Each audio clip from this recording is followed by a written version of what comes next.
My name is Tiffany, a 29-year-old office worker. I live a peaceful life with my mom while working. My dad passed away from an illness when I was young. His chronic illness had worsened early. My dad, who was involved in various businesses, was always busy with work, leaving early and coming back late. Even so, he treasured his family time, and I have fond memories of playing with him on his days off. Mom and I were initially shocked by Dad's death, but Mom, not wanting me to feel lonely, cherished our time together. Fortunately, when Dad fell ill, he made sure with the former CEO to secure enough funds for our livelihood. Thanks to that, I was able to go to college, and both Dad's and Mom's parents were very supportive, especially my paternal grandparents, who lived nearby, took great care of me when Mom was at work. We still go back to both sets of grandparents for holidays like Christmas and spend time together. I am who I am today thanks to the support of many people. To give back, I went to a national university and got a job at a major company. I thought about working at the bank my dad was supposed to inherit, but I chose a career I loved, as you're always told to do what you love. I've already handed the bank over, so don't worry about it. Thanks to a happy home and the freedom to enjoy hobbies. I had no interest in romance. But now, at a mature age, many of my friends are married with kids, which led me to think about marriage. That's when a certain encounter happened. I never imagined this meeting would lead to a major incident. Hey, Tiffany, aren't you interested in love? Huh.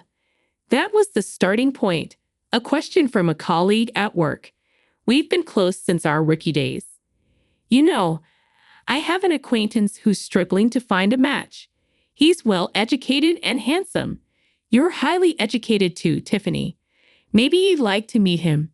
Really? I've always thought it's a waste for someone as high-spec as you, Tiffany, said a few people in the office. She has a wide network and always shares various stories. She's living with her boyfriend she met at a party and seems very happy. She's quite concerned about my lack of romantic involvement. I had even consulted her about marriage, leading to this arrangement. A few days later, I agreed to meet a man named Yosef. The rendezvous was at a cafe. As I waited nervously, a man approached me. Tiffany? Ah, yes. Nice to meet you. You're Yosef, right? Yes. Thank you for today. Yosef's expression was blank as he looked me over. It felt like he was sizing me up, and I was a bit taken aback. Then, taking a seat opposite me, he quickly started the conversation. What do you do for work? I work in sales at a company. I've always enjoyed interacting with people and sharing my opinions, which is why I chose sales. I find it fulfilling, and I love the moments when customers are happy with their purchases. What's the name of your company? I told him the name of my company. Upon hearing it, Yosef paused for a moment, then smiled. It wasn't a pleasant smile, more like one of satisfaction. My company is quite a large enterprise with good performance. We're well trusted by our customers. Since he asked, I decided to return the question. What do you do, Yosef? At my question, Yosef snorted with pride and began to boast. I work at Sunrise Bank as a department head. Sunrise Bank is a really big bank, you know. The work is tough, not something ordinary people can handle. But since my dad is the CEO and I'm the successor, it's different for me. I felt a stir in my chest at Yosef's words. I was expecting a normal response, but Yosef's aggressively toned words made me feel uncomfortable. Indeed, Sunrise Bank is a major bank. I knew about Sunrise Bank due to a certain incident, but I was surprised to learn that Yosef worked there as a department head. Wow, that's impressive. Sunrise Bank is a big place, isn't it? I flattered Yosef on purpose. I saw no need to be rude, and though I thought this would probably be our last meeting, I figured it was better to be nice. Pleased with my flattery, Yosef continued to boast about himself. Honestly, Talking to him was painful. He did listen to me occasionally, but always turned the conversation back to himself, even making outrageous comments about his lack of romantic prospects. I'm quite popular, but it's always people who don't match my family background or education level that come to me. I thought the problem might be his attitude, but I had already decided not to meet him again after informing my friend. As time passed, he, still looking satisfied, made a suggestion. I'd really like to meet your parents. Huh, but we just met today. That's exactly why. Parents' excellence is important, especially if we're going to date, right? Inside, I screamed, I have no intention of dating you. But he seemed oblivious to my discomfort and kept pushing forward. When are your parents and you available? I'll have to discuss it with my mom. And what about your dad? As Yosef pressed on, I felt a growing sense of disgust, but couldn't find the strength to cut him off. My dad passed away when I was young. At my words, Yosef narrowed his eyes, suddenly waiting for him to speak. I see, he said, and fell silent, pondering. Well, send me a date that works for you later. I'll adjust my schedule. No. Thank you. Should we leave then? Before I could finish, Yosef stood up. It felt like talking to someone from a different world. Despite my reluctance, I had given him my contact information and even discussed meeting our parents. His disdainful look upon hearing about my father's absence bothered me. In the end, we agreed to meet again with our parents. When I explained this to Mom, she smiled wryly. Maybe you were just nervous because you haven't dated before. Maybe, but the way he spoke was weird. Well, his parents will be there, right? Just say no if it doesn't feel right. I'll be there too. Thanks, Mom. Sorry for dragging you into this. As I apologized, feeling guilty, Mom laughed heartily. It's okay. No need for you to feel bad. Besides, I'm curious about Sunrise Bank, so let's see how it goes. So, Yosef and I arranged a family meeting at that time. I had no idea Yosef had planned the meeting for such a shocking purpose. On the date of the meeting, we arrived at the fancy restaurant Yosef had chosen. It was a big place. Inside, our table was ready, but Yosef hadn't arrived yet. We waited, and shortly after the scheduled time, Yosef and his family arrived. Sorry we're late. The traffic was terrible. Nice to meet you, and thank you for today. Yosef's family took their seats unapologetically. Irritated but not wanting to start a fight, I initiated the family meeting. After some time, Yosef's mom, Morgan, with a sly smile, spoke up. So, where is your father? Is he coming later? Huh. I looked at Yosef, but he just smirked dismissively and said nothing. I had already told him my dad was deceased. Morgan acted as if she didn't know, despite having agreed to meet our families. Mom quickly responded in my stead. My husband passed away from illness when Tiffany was young, so today I'm here as her mother. Mom responded with a calm smile. In contrast, Morgan raised her voice in an exaggerated manner. Oh my, Tiffany is from a single-parent family. I was taken aback by her words. Even after saying my father passed away from illness, her tone clearly carried malice. Being from a single-parent family, life must be quite hard, huh? But she graduated from a public university. That's commendable, right? Really. But still, being from a single-parent family, wouldn't dating her be complicated? Yosef's family's conversation left Mom and me utterly dumbfounded. Despite being present, they spoke so disrespectfully, mocking us as if being from a single-parent family was something bad.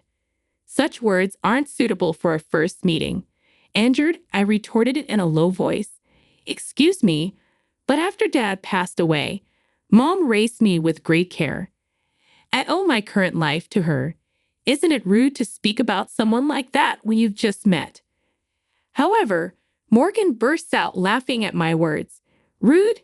Isn't it more absurd for the daughter of a single parent to think about marrying into a high-class family? I'm not really into strong-willed women. This is pointless. There's no getting through to them. Thinking this, I just stared at them in disbelief. I had high hopes since she works at a major company. Well, you'll eventually carry on Sunrise Bank, so maybe she's not quite at your level. As they hurled more insults, I felt no need to listen anymore. Trembling with anger, Mom glared at them. Did you invite us here today just to look down on us? I've heard from Tiffany about the other day. You're enjoying berating us for being a single-parent family, aren't you? It was the first time I heard her speak so sternly. Please stop with the accusations. It was just a little teasing, right? No one feels good being mocked, and all your remarks are condescending. We have no intention of listening to this any further. Yosef's family looked displeased at Mom's clear statement. Presumptuous for commoners. Commoners, huh? Indeed, that may be the case. But this has made up my mind. Yosef's family looked briefly surprised at Mom's words, then burst into laughter. They seemed to be thinking, what can you possibly do? Mom sighed and began to speak. Actually, we have funds deposited with your bank, but we don't wish to entrust them to people like you. Oh, really? But we don't know your name, so it can't be much, right? It's probably insignificant. That's right, even if you try to trouble us with your funds, it won't really affect us. Low-class poor people are not needed. I realized that Eden Mom's last attempt at reconciliation was in vain. They continued to speak disdainfully, unaware. I sighed and made the final confirmation. We're closing our account. Okay, go ahead, they said with a mocking tone and disdainful expressions as they looked at us. I thought to myself, let's make those who judge others by their background suffer a bit. I smiled at the thought. Is that so? Then we will proceed as such, and please consider this meeting never happened. Of course, we had no intention of marrying a daughter from a single-parent family. Well then, we will take our leave now. Mom and I stood up. Oh, don't worry about today's bill. It's too expensive for you. Is that so? Well then, I said. With that, our family meeting ended. Later, I made a phone call. Weeks later, my mobile phone was flooded with calls from Yosef. Of course, I had anticipated this and had no intention of answering. It was their own responsibility. I immediately blocked the number. A few days later, I received a call from Grandpa Kyle. Summoned by Kyle, Mom and I headed to Sunrise Bank. In the meeting room, Yosef's family, looking pale, was present. As soon as they saw us, Morgan stood up and rushed over to bow deeply. I didn't respond to Morgan's apology. Instead, I just smiled and asked, "What exactly are you apologizing for?" Morgan bit her lip, trembling with anger and frustration. There were too many things they should apologize for, which probably made her feel overwhelmed. This whole situation started because I said we would close our account. Our account wasn't particularly large, and closing it wouldn't have caused much damage. But Kyle's case was different. Kyle managed the inheritance my dad left at Sunrise Bank for our benefit. He also had his own account there. If all accounts, including Kyle's and my dad's inheritance, were closed, it would total about $7 million. Their disrespect caused this decision, and importantly, Kyle is the former CEO of the bank. Dad was supposed to take over the bank but passed away young, so the position went to Scott. I didn't know Tiffany was related to the former CEO. Scott, looking anxious, pleaded as if making an excuse. But that's no excuse. Even if they didn't know, their prejudice against our family is their own fault. You mean if we were relatives, you would have treated us differently? Hey, don't talk to Dad like that. It's your fault for not telling us from the start that your grandpa was the former CEO. I don't have any obligation to tell a stranger like you that. Besides, you were the one who started it and made fun of us. Remember?" Yosef, unable to retort to my words, narrowed his eyes in frustration. "You insulted me knowing I was from a single-parent family. When I said I would transfer the bank to insecurity, you told us to go ahead. We just did as we were told. But it's just that. It may be just that for you. But have you ever thought about the feelings of someone whose family has been insulted?" Silence fell. Morgan was trembling and looking hopeless, and Scott was hanging his head.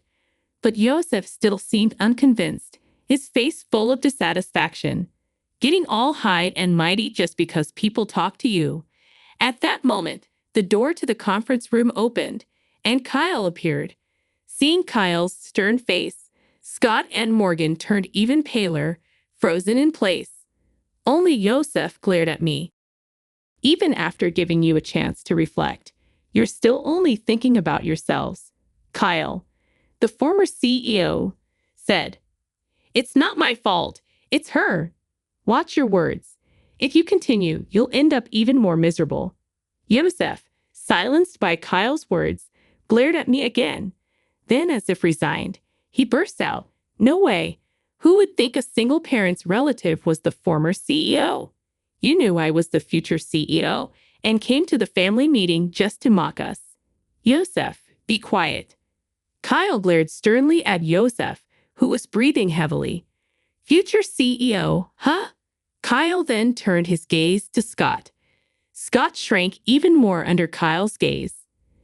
"I understand wanting to leave the bank to your son, but now that I know his mindset, it's impossible for him to continue as CEO. That's ridiculous. Over something like this." Scott started to retort but sat down again under Kyle's gaze. "You still don't understand that your attitude is the problem. Though I'm retired, the board will decide. If you have something to say it to them. Remember, we recorded the previous conversation and this one. Don't forget that the voice recorder will serve as evidence." I took out a voice recorder in front of the three and pressed play. The recorder started playing back our conversation from the other day. "How dare you prepare something like that? It's unfair. It was just a precaution. But remember, you forced me into this situation." Yosef had nothing to say in return, and their faces turned pale. "Thank you, we'll handle it from here," they said. So Mom and I left. Ultimately, Kyle didn't transfer the funds, at least not officially. Scott was removed from his CEO position, and Yosef was demoted. Seemingly unable to handle the blow to his pride, Yosef resigned voluntarily. Kyle's influence in the financial industry meant Yosef would struggle to find work in the same field again. Whether Scott knew this or not, he seemed determined to work until retirement, but Kyle said it would be tough for him both mentally and physically.